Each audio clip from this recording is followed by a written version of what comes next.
একদা রাতের বেলা রাসূল সাল্লাল্লাহু আলাইহি ওয়াসাল্লাম তার চাচাতো বোন উম্মে হানির বাড়িতে শুয়েছিলেন। এমন সময় দুজন ফেরেশতা হযরত জিবরাইল আলাইহিস সালাম এবং হযরত মিকাইল আলাইহিস সালাম এসে তাকে জাগালেন। অতঃপর প্রথমে হাতিমে কাবার নিকট নিয়ে গেলেন, তারপর তাকে জমজম কূপের নিকট নিয়ে সেখানে শুয়ে দিলেন। অতঃপর তার বক্ষ বিদারণ করলেন, অর্থাৎ বুকে অস্ত্রোপচার করে হৃৎপিণ্ড বের করে জমজমের পানি দ্বারা তা ধৌত করলেন এবং সেই হৃৎপিণ্ড যথাযথ স্থানে পুনরায় স্থাপন করলেন। এমনটা করার উদ্দেশ্য ছিল ঊর্ধ্বজগতে পরিবেশ সহ্য করার মতো যোগ্যতা, আল্লাহ তাআলার দিদার লাভ করার মতো শক্তি এবং আল্লাহর কালাম শুনে বরদাস্ত করার মতো ক্ষমতা তার অন্তরে তৈরি করে দেওয়া। অতঃপর বুরাক নামক একটি জন্তু আনা হলো। হাদিসের ভাষ্য অনুযায়ী বুরাক হলো একটি বেহেশতি প্রাণী, যার আকৃতি হলো ঘোড়ার চেয়ে একটু ছোট এবং গাধার চেয়ে একটু বড়, এবং এটি অত্যন্ত গতিসম্পন্ন একটি জন্তু।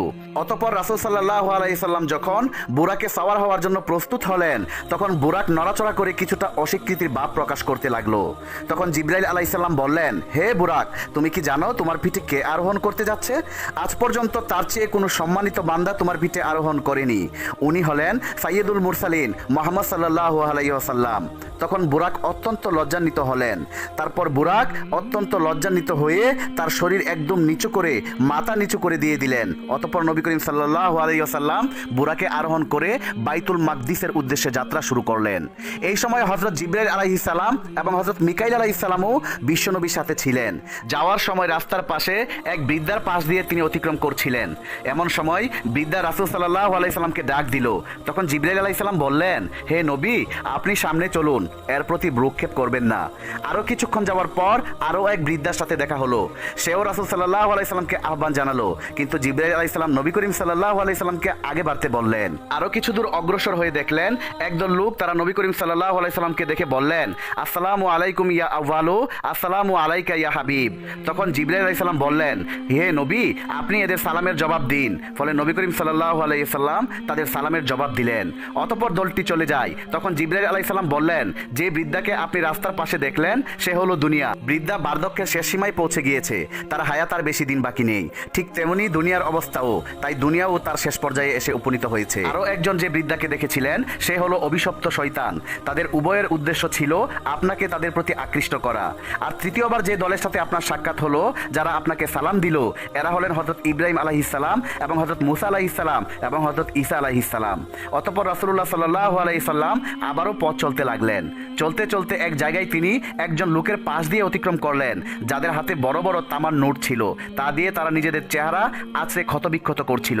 রাসূল সাল্লাল্লাহু আলাইহি সাল্লাম জিবরাইলকে জিজ্ঞেস করলেন, জিবরাইল, এরা কারা? তখন জিবরাইল আলাইহিস সালাম জবাব দিলেন, এরা হচ্ছে সেই সব লোক যারা দুনিয়াতে মানুষের পরনিন্দা এবং গীবত করত, সর্বদাই মানুষের দুশ্চর্চায় লিপ্ত থাকতো, তাই তাদের এই অবস্থা। এরপর রাসূল করিম সাল্লাল্লাহু আলাইহি সাল্লাম আবারও সামনের দিকে অগ্রসর হলেন। কিছু দূর যেতেই এক ব্যক্তিকে রক্তের নদীতে হাবুডুবু খেতে দেখলেন এবং দেখলেন সে পাথর লুকমা বানিয়ে খাচ্ছে। রাসূল করিম সাল্লাল্লাহু আলাইহি সাল্লাম তখন জিবরাইলকে জিজ্ঞেস করলেন, জিবরাইল, এই লোকটি কে? তখন জিবরাইল বললেন, সে হলো ওই ব্যক্তি যে দুনিয়াতে মানুষের রক্তে উপার্জিত টাকা মেরে সে অবৈধভাবে তা দখল করে বুক করত। অতঃপর নবী করিম সাল্লাল্লাহু আলাইহি ওয়াসাল্লাম আবারও সামনের দিকে চলতে শুরু করলেন। কিছুক্ষণ পর একদল লোককে তিনি দেখলেন যাদের মাথা পাথর দিয়ে চূর্ণ বিচূর্ণ করে দেওয়া হচ্ছে। আবার মুহূর্তের মধ্যে তা আগের মতোই হয়ে যাচ্ছে, আবার পাথর মেরে চূর্ণ বিচূর্ণ করা হচ্ছে। এভাবে অনবরত চলছেই তাদের কাজ। রাসূল করিম সাল্লাল্লাহু আলাইহি সাল্লাম জিবরাইলকে বললেন, জিবরাইল, এরা কারা আর এদের এই অবস্থা কেন? তখন জিবরাইল আলাইহিস সালাম উত্তর দিলেন, এরা সেসব লোক যারা ফরজ নামাজ আদায় করতে অলসতা করত। অতঃপর কিছু দূর আগাতেই তিনি একজন নারী পুরুষের কাছ দিয়ে গেলেন। তিনি দেখলেন তাদের সামনে একটা পাতিলে পাকানো গোশত রয়েছে আর অপর একটা পাতিলে কাঁচা গোশত রয়েছে, কিন্তু লোকগুলো ভালো পাকানো গোশত বাদ দিয়ে কাঁচা এবং পচা গোশতগুলো খাচ্ছে। তাই রাসূল সাল্লাল্লাহু আলাইহি সাল্লাম জিবরাইলকে জিজ্ঞেস করলেন, জিবরাইল, এরা কারা? তখন জিবরাইল আলাইহিস সালাম উত্তর দিলেন, এরা হচ্ছে আপনার উম্মতের ওই সমস্ত নারী পুরুষ যাদের ঘরে হালাল স্বামী স্ত্রী থাকা সত্ত্বেও তারা অন্য নারী পুরুষের সাথে রাত কাটাতো। অতঃপর কিছু দূর আগাতেই এক জায়গায় রাসূল সাল্লাল্লাহু আলাইহি সাল্লাম দেখলেন যে একটা তন্দুর রুটি বানানোর চুলা, যার মাঝে দাউ দাউ করে আগুন জ্বলছে। কিছু সংখ্যক উলঙ্গ নারী পুরুষ আগুনের মাঝে ঘুরপাক খাচ্ছে। সেখান থেকে দুর্গন্ধ বেরিয়ে আসছে এবং সাপ বিচ্ছু তাদের লজ্জাস্থান কামড়াচ্ছে। রাসূল সাল্লাল্লাহু আলাইহি সাল্লাম জিজ্ঞেস করলেন, জিবরাইল, এরা কারা? তারপর জিবরাইল আলাইহিস সালাম বললেন, এরা বেবিচারিণী নারী এবং পুরুষ যারা বিয়ে না করেই জিনায় লিপ্ত হতো। অতঃপর কিছু দূর আগাতেই দেখলেন এক ব্যক্তি একটা বিরাট লাকড়ি জমা করছে এবং মাথায় উঠানোর জন্য চেষ্টা করে ব্যর্থ হয়ে আবার আরও কিছু লাকড়ি এনে বোঝাটাকে বাড়ি করছে, আবার মাথায় উঠাতে ব্যর্থ হয়ে আবারও বোঝা ছেড়ে লাকড়ি জমা করছে আর বোঝা বাড়ি করেই চলেছে। অথচ তার উচিত ছিল সে যখন দেখলো বোঝা বাড়ি হয়ে গিয়েছে তখন কিছু লাকড়ি কমিয়ে নেওয়া, কিন্তু সে বিপরীত কাজ করছে। এই অভিনব কাজ দেখে নবী করিম সাল্লাল্লাহু আলাইহি সাল্লাম জিবরাইল আলাইহিস সালামকে জিজ্ঞেস করলেন, জিবরাইল ব্যাপারটা কি?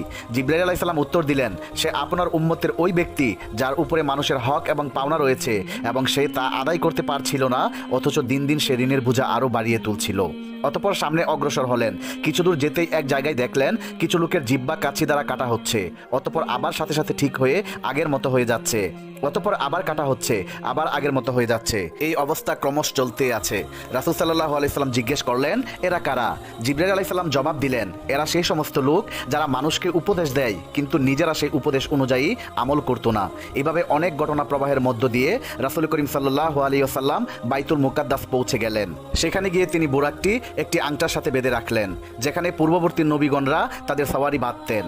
এদিকে রাসূল সাল্লাল্লাহু আলাইহি সাল্লামের শুভাগমন উপলক্ষে আল্লাহ তাআলা তাকে অভ্যর্থনা জানানোর জন্য সমস্ত আম্বিয়াগণকে সেখানে উপস্থিত করে রেখেছিলেন। সাথে সাথে সেখানে অনেক ফেরেশতাও আগমন করেছিলেন। এরপর হযরত জিবরাইল আলাইহিস সালাম আজান দিলেন এবং ইমামতির জন্য রাসূল পাক সাল্লাল্লাহু আলাইহি সাল্লামকে আগে বাড়িয়ে দিলেন। ফলে তিনি সমস্ত নবী রাসূলগণের ইমাম হয়ে 2 রাকাত নামাজ আদায় করলেন। নামাজ শেষে তিনি বিশেষ বিশেষ নবী রাসূলগণের সঙ্গে সাক্ষাৎ করলেন। তারা সবাই তাকে অভ্যর্থনা জানান এবং তার প্রশংসা করেন। এরপর যখন তিনি মসজিদ থেকে বের হয়ে আসেন তখন তার সামনে 3টি পেয়ালা পেশ করা হয়।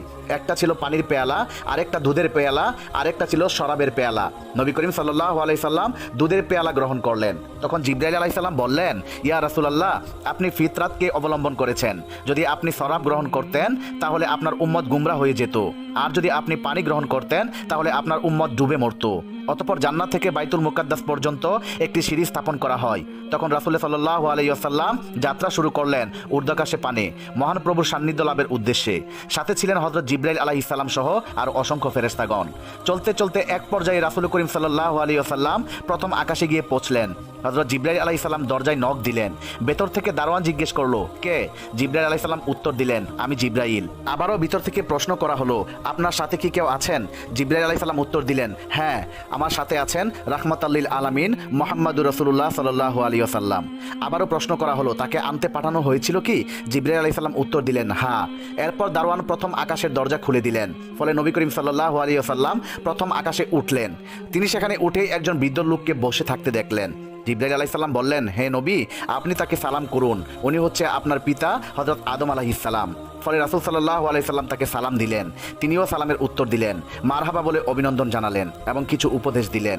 অথচ সেখানে নবী করিম সাল্লাল্লাহু আলাইহি সাল্লাম দেখলেন যে আদম আলাইহিস সালামের ডান পাশে কিছু মানুষের আকৃতি এবং বাম পাশে কিছু মানুষের আকৃতি রয়েছে। তিনি যখন ডান দিকে তাকান তখন তিনি আনন্দিত হন, আর যখন বাম দিকে তাকান তখন তিনি কান্নায় ভেঙে পড়েন।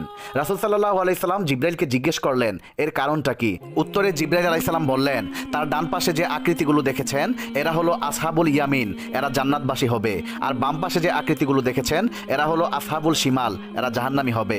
তাই তিনি যখন ডান দিকে তাকান তখন তিনি তার জান্নাতবাসী সন্তানদেরকে দেখে আনন্দিত হন, এবং যখন বাম দিকে তাকান তখন জাহান্নামবাসী সন্তানদেরকে দেখে কান্নায় ভেঙে পড়েন।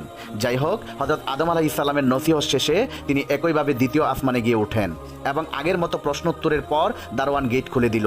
তিনি ভেতরে প্রবেশ করলেন। এখানে বিশ্বনবীর সাথে হযরত ঈসা আলাইহিস সালাম এবং হযরত ইয়াহইয়া আলাইহিস সালামের সাক্ষাৎ হয়। এরপর তিনি চলে যান তৃতীয় আসমানে, সেখানে সাক্ষাৎ হয় হযরত ইউসুফ আলাইহিস সালামের সাথে। এরপর বিশ্বনবী চলে যান চতুর্থ আসমানে, সেখানে দেখা হয় হযরত ইদ্রিস আলাইহিস সালামের সাথে। এরপর তিনি পঞ্চম আসমানে চলে যান, সেখানে হযরত হারুন আলাইহিস সালামের সাথে সাক্ষাৎ হয়।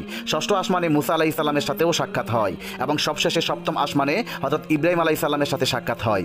সেখানে গিয়ে তিনি দেখলেন একজন বৃদ্ধ বাইতুল মামুরে হেলান দিয়ে বসে আছেন। বাইতুল মামুর হলো দুনিয়ার বাইতুল্লাহর সোজা উপরে সপ্তম আকাশে ফেরেশতাদের কেবলা। দৈনিক 70,000 ফেরেশতা এর তাওয়াফ করেন এবং যারা একবার তাওয়াফ করার সুযোগ পান কিয়ামত পর্যন্ত তারা আর দ্বিতীয়বার সুযোগ পাবেন না। এখানে হযরত জিবরাইল আলাইহিস সালাম রাসূল সাল্লাল্লাহু আলাইহি সাল্লামকে হযরত ইব্রাহিম আলাইহিস সালামের সাথে পরিচয় করিয়ে দিলেন। তারা কিছুক্ষণ আলাপ করলেন, এরপর বিদায় নিয়ে আরো উপরে উঠতে শুরু করলেন। অতঃপর সিদরাতুল মুনতাহা গিয়ে পৌঁছলেন। সেখানে তিনি জান্নাতের সকল স্তর ঘুরে ঘুরে দেখলেন এবং তার জন্য বরাদ্দকৃত ঘরটিও দেখলেন। তাতে প্রবেশ করতে চাইলে বিশ্বনবী সাল্লাল্লাহু আলাইহি সাল্লামকে জিবরাইল আলাইহিস সালাম বললেন, হে নবী, এখনো আপনার দুনিয়াতে সময় বাকি আছে। অতঃপর সিদরাতুল মুনতাহায় ভ্রমণ শেষে হযরত জিবরাইল আলাইহিস সালাম বললেন, ইয়া রাসূলুল্লাহ, এবার আপনি একা যান। রাসূল করিম সাল্লাল্লাহু আলাইহি সাল্লাম বললেন, কেন ভাই জিবরাইল, আপনি কি যাবেন না সাথে আমার? জবাবে জিবরাইল আলাইহিস সালাম বললেন, ইয়া রাসূলুল্লাহ, যদি আমি আর এক চুল পরিমাণ উপরের দিকে যাই তাহলে আল্লাহর তাজাল্লিতে আমার পাখা জ্বলে পুড়ে ছাই হয়ে যাবে। তাই অপারগ হয়ে বিশ্বনবী একাকী চললেন। নিস্তব্ধ নীরবে, এলাকা কোনো সারা শব্দ নেই। সঙ্গীহীন যাত্রী এক অদৃশ্য ইশারায় সম্মুখ পানে এগিয়ে চলেছেন। এমন সময় হঠাৎ করে তার সামনে এক মনোমুগ্ধকর সবুজ রঙের সিংহাসন এসে উপস্থিত হলো, যাকে কোরআনের ভাষায় রফরফ বলা হয়। অতঃপর রাসূল করিম সাল্লাল্লাহু আলাইহি সাল্লাম এর উপরে উঠে বসলেন। অতঃপর রফরফ নবী করিম সাল্লাল্লাহু আলাইহি সাল্লামকে নিয়ে আরো উপরের দিকে চলল। এই সফরে তিনি আল্লাহর অনেক নিদর্শন দেখলেন, বিশাল বিশাল এলাকা অতিক্রম করলেন এবং বিরাট বিরাট ফেরেশতাদেরকে বিভিন্ন দায়িত্বে নিয়োজিত থাকা অবস্থায় দেখলেন। এক পর্যায়ে তিনি এক জায়গায় গিয়ে দেখলেন এক দীর্ঘদেহী আকৃতি বিশিষ্ট একজন ফেরেশতা একটি চেয়ারে বসে আছেন। তার হাতে রয়েছে একটা নূরের ফলক, আর পাশে একটা বিরাট গাছ, যাকে বলা হয় শাজারাতুল ইয়াকিন। এর প্রতিটি পাতায় দুনিয়াবাসীদের জন্য এক একজনের নাম ঠিকানা লিপিবদ্ধ রয়েছে। তিনি একাগ্র চিত্তে তার হাতের ফলকটি দেখছেন আর একটু পরপর গাছের পাতার দিকে তাকাচ্ছেন। তিনি এই কাজে এত মশগুল যে রাসূল করিম সাল্লাল্লাহু আলাইহি সাল্লাম তাকে সালাম দিলেন, কিন্তু তিনি তার দিকে না তাকিয়ে কেবল মাথাটা নেড়ে তার সালামের জবাব দিলেন। একটু পরেই কি যেন ভেবে মাথা উঠালেন। তার চেহারা দেখে নবী করিম সাল্লাল্লাহু আলাইহি সাল্লাম কিছুটা ভীত হয়ে পড়লেন। আসলে উনি হলেন হযরত আজরাইল আলাইহিস সালাম। হযরত আজরাইল আলাইহিস সালাম নবী করিম সাল্লাল্লাহু আলাইহি সাল্লামকে অভিনন্দন জানালেন এবং বললেন, হে নবী, আপনার যাত্রা শুভ হোক, আপনার এবং আপনার উম্মতের জন্য কল্যাণকর হোক। আজরাইল আলাইহিস সালামের এমন সুন্দর আচরণ দেখে বিশ্বনবী ভয় কেটে গেল। তাই তিনি জিজ্ঞেস করলেন, আপনি একা গোটা পৃথিবীর সকল প্রাণীর রূহ কিভাবে কবজ করেন? তখন আজরাইল আলাইহিস সালাম বললেন, ইয়া রাসূলুল্লাহ, আমার হাতে যে ফলকটি দেখছেন এতে সমস্ত মানুষের নাম ঠিকানা লিখিত রয়েছে। ঠিক তেমনিভাবে এই গাছের প্রতিটি পাতায় পাতায় অনুরূপ নাম ঠিকানা রয়েছে। যখন কারো মৃত্যু সময় হয় তখন তার নামের পাতাটা ধীরে ধীরে হলুদ বর্ণ ধারণ করতে থাকে। এমন সময় তাকে তার নিজের দায়িত্ব নিয়োজিত ফেরেশতা তার রিজিক পৌঁছিয়ে দেন। এক পর্যায়ে পাতাটা শুকিয়ে ঝরে পড়লে তখন আমি ফলক থেকে তার নাম মুছে ফেলি এবং তার রূহ কবজ করি। ইয়া রাসূলুল্লাহ, আপনার সামনে যদি একটা থালার মাঝে কতগুলো পিঁপড়া রেখে দেওয়া হয় তখন আপনি যেভাবে যেখান থেকে ইচ্ছা যেটা ইচ্ছা মারতে পারেন, ঠিক তেমনি গোটা পৃথিবী আমার সামনে একটা থালার মতো। সুতরাং আমি যেখানে ইচ্ছা যেভাবে ইচ্ছা যেটা ইচ্ছা ধরে আনতে পারি। যাই হোক, হাদিসের ভাষ্য অনুযায়ী হযরত আজরাইল আলাইহিস সালাম হলেন মালাকুল মাউত। তিনি হলেন সেই সেক্টরের মজুমদার। তার অধীনে আরো অসংখ্য ফেরেশতা রয়েছেন যারা দুনিয়াবাসীর প্রাণ সংহার করে থাকেন। হযরত আজরাইল আলাইহিস সালামকেই যে সব জায়গায় যেতে হবে এটা জরুরি কোনো বিষয় নয়। রাসূল করিম সাল্লাল্লাহু আলাইহি সাল্লাম হযরত আজরাইল আলাইহিস সালামকে বললেন, ভাই আজরাইল, আপনি যখন মানুষের জান কবজ করেন তখন ওই ব্যক্তির কিরকম কষ্ট হয়? তখন আজরাইল আলাইহিস সালাম বললেন, আল্লাহর নবী ইদ্রিস আলাইহিস সালামের মৃত্যুর আগেই মৃত্যুর স্বাদ অনুভব করতে চেয়েছিলেন। আমি আল্লাহর নির্দেশে তার রূহ কবজ করে আবার ফেরত দেই। তারপর তার অনুভূতি সম্পর্কে জিজ্ঞেস করেছিলাম। তিনি বলেছিলেন, আমার কাছে মনে হয়েছে যেন আমার দেহ থেকে চামড়া খুলে নেওয়া হচ্ছে। তখন আমি বললাম, আল্লাহর শপথ, আপনার চেয়ে সহজ করে আজ পর্যন্ত আমি কারো রূহ কবজ করিনি। এই কথা শুনে রাসূল করিম সাল্লাল্লাহু আলাইহি সাল্লাম বিচলিত হয়ে উঠলেন। তিনি চিন্তিত হয়ে গেলেন উম্মতের কথা মনে করে। তখন আজরাইল আলাইহিস সালাম বললেন, তবে ইয়া রাসূলুল্লাহ, আপনার উম্মতের মাঝে যারা নেককার দিনদার তাদেরকে এমনভাবে জান কবজ করার নির্দেশ আমাকে দেওয়া হয়েছে যেমন বাচ্চা তার মায়ের কোলে দুধ খেতে খেতে ঘুমিয়ে যায়, কিছুই টের পায় না। আপনার নেককার উম্মতের অবস্থাও ঠিক এমনই হবে। অতঃপর নবী করিম সাল্লাল্লাহু আলাইহি সাল্লাম এই কথা শুনে কিছুটা চিন্তামুক্ত হলেন। তারপর নবী করিম সাল্লাল্লাহু আলাইহি সাল্লাম আরো উপরে উঠতে লাগলেন। চলতে চলতে শেষ পর্যন্ত এমন এক জায়গায় গিয়ে পৌঁছলেন সেখানে কোনো রকম প্রাণী আছে বলে মনে হচ্ছিল না। নীরব নিস্তব্ধ এলাকা, তিনি কিছুটা ভীত হয়ে পড়লেন। এমন সময় গায়েবী আওয়াজ এলো, ইয়া রাসূলুল্লাহ, আপনি ভীত হবেন না, আপনি বিচলিত হবেন না, আপনি আরশে আজিমের সামনে আছেন। আপনার পালনকর্তা রব্বুল আলামিন আপনার সম্মুখে রয়েছেন। আপনি যা কিছু হাদিয়া পেশ করার তা পেশ করুন। আল্লাহর কথা শুনে রাসূল করিম সাল্লাল্লাহু আলাইহি সাল্লাম চিন্তায় পড়ে গেলেন, কি হাদিয়া পেশ করবেন?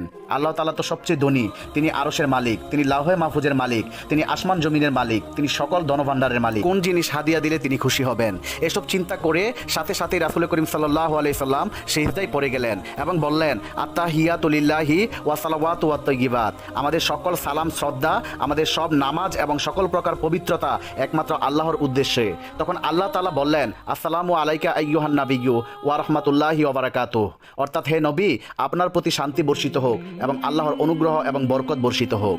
উম্মতের কান্ডার রহমতের নবী যখন দেখলেন শান্তি রহমত ও বরকতের সম্বন্ধ কেবল তার দিকে করা হচ্ছে, তখন উম্মতের দরুদি তিনি বেকুল হয়ে উঠলেন এবং বললেন, আসসালামু আলাইনা ওয়ালা ইবাদিল্লাহি সালিহিন, অর্থাৎ এই শান্তি আমার একার জন্য নয়, বরং আমার সকল উম্মতের উপর এবং আল্লাহর নেক বান্দাদের উপর বর্ষিত হোক।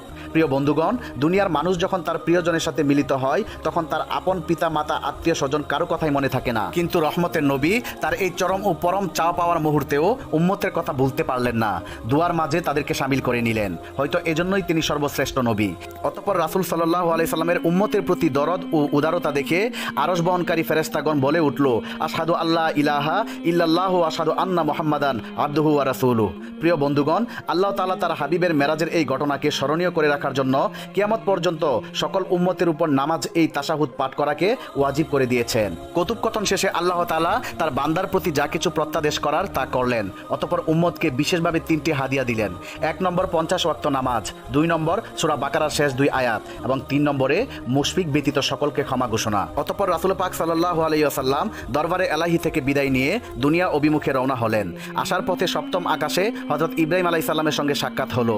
তিনি কিছুই বললেন না, কিন্তু 6ষ্ঠ আসমানে যখন হযরত মুসা আলাইহিস সালামের সঙ্গে দেখা হলো তখন তিনি জিজ্ঞেস করলেন, ইয়া রাসূলুল্লাহ, আপনার উম্মতের জন্য কি হাদিয়া নিয়ে এলেন? তখন রাসূল করিম সাল্লাল্লাহু আলাইহি সাল্লাম উত্তর দিলেন, দৈনিক 50 ওয়াক্ত নামাজ। মুসা আলাইহিস সালাম বললেন, ইয়া রাসূলুল্লাহ, আপনি আপনার পালনকর্তার নিকট ফিরে যান এবং সহজ করার আবেদন করেন। আপনার উম্মতের জন্য এই বিধান কষ্টকর হবে। আমি বনী ইসরাইলকে খুব পরীক্ষা করেছি, তাদের উপর আমার তিক্ত অভিজ্ঞতা রয়েছে। সেই অভিজ্ঞতার উপর ভিত্তি করে বলছি, আপনার উম্মত দুর্বল হবে, তারা এই দায়িত্ব আঞ্জাম দিতে পারবে না। আপনি ফিরে যান, কিছু সহজ করে নিয়ে আসুন। পরামর্শ পেয়ে রাসূল করিম সাল্লাল্লাহু আলাইহি সাল্লাম ফিরে গেলেন এবং আল্লাহর নিকট বিনীত দরখাস্ত করলেন। আল্লাহ তাআলা 5 ওয়াক্ত নামাজ কমিয়ে দিলেন। ফিরে আসার পথে মুসা আলাইহিস সালামের সঙ্গে আবারও দেখা হলো। তিনি জিজ্ঞেস করলেন, কি খবর? রাসূল করিম সাল্লাল্লাহু আলাইহি সাল্লাম বললেন, আল্লাহ তাআলা 5 ওয়াক্ত নামাজ কমিয়ে দিয়েছেন। তখন মুসা আলাইহিস সালাম আবার আগের কথাই বললেন, আপনার উম্মত দুর্বল হবে, তারা দৈনিক এত ওয়াক্ত নামাজ আদায় করতে পারবে না, আপনি আবার ফিরে যান। এভাবে রাসূল করিম সাল্লাল্লাহু আলাইহি সাল্লাম মুসা আলাইহিস সালাম এবং আল্লাহর দরবারে মোট 9 বার যাতায়াত করেন এবং প্রতিবার আল্লাহ তাআলা 5 ওয়াক্ত করে নামাজ কমিয়ে দিলেন। শেষ পর্যন্ত মোট 5 ওয়াক্ত থাকলো। মুসা আলাইহিস সালাম আবারও ফিরে যেতে অনুরোধ করলেন, কিন্তু রাসূল করিম সাল্লাল্লাহু আলাইহি সাল্লাম উত্তর দিলেন, আমি লজ্জা বোধ করছি, আর ফিরে যেতে পারবো না। অতঃপর তিনি নিচের দিকে রওনা হলেন। এমন সময় গায়েবী আওয়াজ হলো, হে বন্ধু, আমার কথায় পরিবর্তন হয় না, আমি বান্দার প্রতি জুলুম করি না।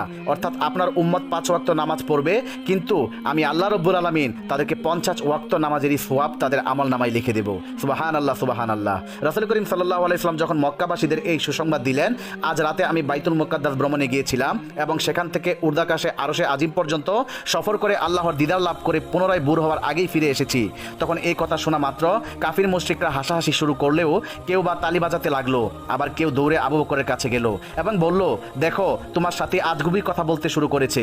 তিনি নাকি আজ রাতে বাইতুল মুকাদ্দাস সফর করে 7 আসমান পাড়ি দিয়ে আল্লাহর দিদার লাভ করে আবার ফিরে এসেছেন। এটা কি আদৌ কখনো সম্ভব? তুমি ওকে বিশ্বাস করবে?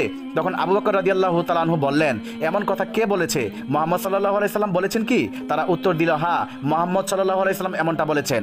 তখন আবু বকর রাদিয়াল্লাহু তাআলা আনহু বললেন, শুনে দেখো, আমি খোদার কসম করে বলছি, জমিন তার জায়গা থেকে সরে যেতে পারে, আসমান বদলে যেতে পারে, চন্দ্র সূর্য আলোশূন্য হতে পারে, কিন্তু আমার মাহবুব মুহাম্মদ সাল্লাল্লাহু আলাইহি সাল্লাম কখনো মিথ্যা বলতে পারে না।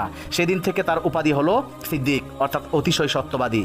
এরপর তারা রাসূল করিম সাল্লাল্লাহু আলাইহি সাল্লামকে পরীক্ষা করার জন্য বিভিন্ন বিষয়ে জিজ্ঞেস করতে লাগলো এবং এই বিষয়টা নিশ্চিত হওয়ার জন্য তারা বাইতুল মুকাদ্দাসে একাধারে 17 বছর অবস্থান করেছে এমন একজন ব্যক্তিকে নিয়ে তার সামনে দাঁড় করিয়ে দিল।